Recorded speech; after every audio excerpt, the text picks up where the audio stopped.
এই বাংলাদেশ কোনো মানবতার জন্য নয়, কোনো মানবিক কাজের জন্য নয়। নতুন করে কোনো মাদার তেরেসা জন্ম নেবে না। কোনো মানবিক মানুষ সম্মানের সহিত মৃত্যুবরণ করতে পারবে না। কারণ কোনো মানুষ যদি মানবতার হাত বাড়িয়ে দেয়, একটি কুচক্রী মহল তাদেরকে ধরে বিভিন্ন কলা কৌশলে সেই মানবতার কাজটাকে বন্ধ করে দেয়। আপনি দেখেন, মিল্টন সমদ্দার এত সুন্দর একটা কাজ করছে। সে রাস্তা থেকে তুলে এনে অসহায় বৃদ্ধ মানুষকে লালন পালন করে তাকে স্থান দিয়েছে, তাকে নিয়ে একটা জেল হাজতে ঢুকিয়ে রেখেছে।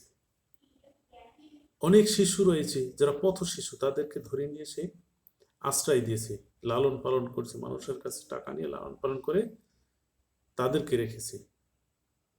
এখন সে ভালো করেছে না মন্দ করেছে বিচার করবে আদালত।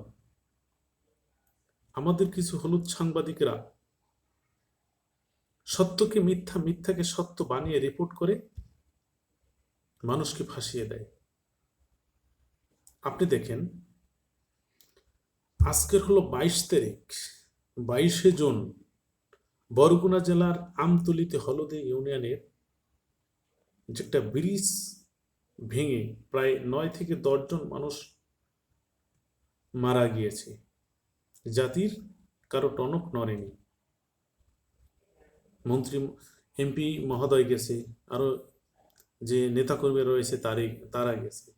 আপনি উন্নত রাষ্ট্রের দিকে তাকিয়ে দেখেন, সেখানে শোক সভা পালন করত, সেখানে ওই মন্ত্রণালয়ের মন্ত্রী পদত্যাগ করত স্বেচ্ছায়, যে আমার ভুল হয়েছে, আমি অপরাধ। আজকে দেখেন, সেখানে বাংলাদেশ সরকার এত উন্নয়ন করেছে যে উন্নয়নের কোনো শেষ নেই। সেখানে সেই হলদি ইউনিয়নের যে একটা খালের উপর যে ব্রিজ রয়েছে, সেই ব্রিজটা ভেঙে 9-10 জন মানুষ মারা গিয়েছে। এত উন্নয়নের পরেও। তবে এখানে মানবতা কোথায়? মানবিক কাজের জন্য মানুষ কোথায়?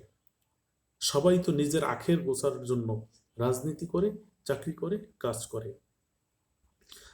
মানুষের জন্য কেউই কাজ করে না। এজন্যই প্রথম বললাম যে বাংলাদেশ মানবতার জন্য নয়, মানবিক কাজের জন্য নয়। এই জন্য এই কথাটা বললাম।